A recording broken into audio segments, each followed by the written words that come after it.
रामपुर के एक inter college में विज्ञान के शिक्षक के पद पर मेरी नियुक्ति हुई। पहले दिन जब मैं कक्षा में प्रवेश किया तो कक्षा में प्रवेश करने के बाद मेरी नज़र अनायास ही उस लड़की पर ठहर गई जो बेंच के एक कोने में सिकुड़ी हुई सी बैठी थी। सभी छात्राओं से अलग थलग, दुबली पतली, सांवली, भोली भाली और मासूम सी। सामान्य सी बात थी, कोई न कोई छात्र हर कक्षा में अलग थलग सा होता ही है। मैंने अपना चैप्टर पढ़ाया और बाहर निकल आया। एक हफ्ता गुजर गया। मैंने बस इतना नोटिस किया कि वह लड़की शांत और चुपचाप बैठी रहती है, कभी कोई प्रश्न नहीं पूछती, कॉपियाँ भी चेक नहीं कराती और ना ही कभी पढ़ने में कोई रुचि दिखाती। मैंने भी कभी पूछा नहीं। एक दिन जब मैं कक्षा में पहुंचा तो वह कोने में बैठे सुबक रही थी। आंखों से आंसू झर रहे थे। 2-4 छात्राएं उसे समझाने की कोशिश कर रही थीं और आंसू पोंछ रही थी। क्या हुआ भाई?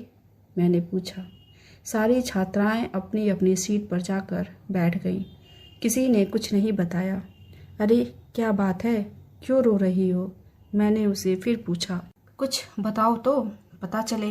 कुछ नहीं बताया, बस आंसुओं की धार तेजी से बह निकली। पढ़ाई लिखाई में तो तुम्हारी कोई रुचि दिखाई नहीं देती है। मैंने कठोर लहजे में पूछा। फिर ये रोना धोना क्यों लगा रखा है? अगर रोने का मन बना लिया है तो कक्षा के बाहर खड़े होकर जी भर के रो। बाहर निकल जाओ। मैंने बाहर की ओर इशारा कर दिया। उसके बेंच से उठकर बाहर जाते समय मुझे पता चला कि उसका एक पैर खराब है। मैं सहम सा गया। रुको, ठहरो। सॉरी, मुझे पता नहीं था। तुम यहीं बैठो। वह गर्दन झुकाए सुबकती रही। तुम चाहो तो अपनी परेशानी मुझे बता सकती हो, नहीं तो कोई बात नहीं। रोना बंद कर बैठ जाओ। सर, अंग्रेजी वाले सर ने इसकी माँ के बारे में कुछ कह दिया है, तभी से रोए जा रही है, पास में बैठी छात्रा ने बताया। मैं सोचने पर विवश हो गया। ऐसा क्या कह दिया होगा? कोई भी शिक्षक भरी कक्षा में किसी भी छात्रा के परिवार के बारे में कुछ भी क्यों कहेगा? मैंने उन दोनों छात्राओं को अपने ऑफिस में आने के लिए कहा और निकल आया। लंच टाइम में 2 छात्राओं के साथ वह मेरे ऑफिस में आ गई और चेहरे पर वही उदासी लिए खड़ी हो गई। दूसरी छात्रा ने बताया कि उसका नाम सपना है।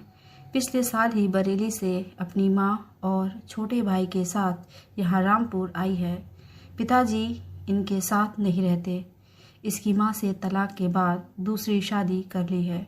बस 2-4 महीने में एक बार थोड़ा बहुत खर्चा भेज दिया करते हैं।